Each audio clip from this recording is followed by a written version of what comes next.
Have you ever had your dashboard battery light come on, but the battery itself is perfectly fine? The real culprit is usually hiding on the back of your alternator. It is called the voltage regulator. This small plastic part is the actual brain of your car's charging system. It controls exactly how much power the alternator makes.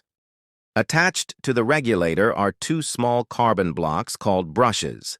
These brushes press against the spinning rotor inside the alternator to transfer electrical current. Because they are in constant physical contact with a spinning metal ring, these carbon brushes slowly wear down over time. It is exactly like rubbing a pencil on paper.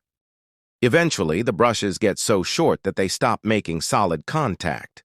When that happens, the electrical connection breaks and the alternator simply stops generating power. Without the alternator charging, your car relies entirely on the battery. Within a few miles, the battery drains completely and your engine stalls out on the road. You do not always need to replace the entire alternator.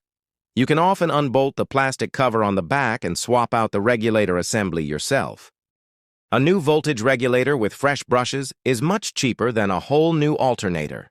It is a straightforward repair that gets you back on the road fast.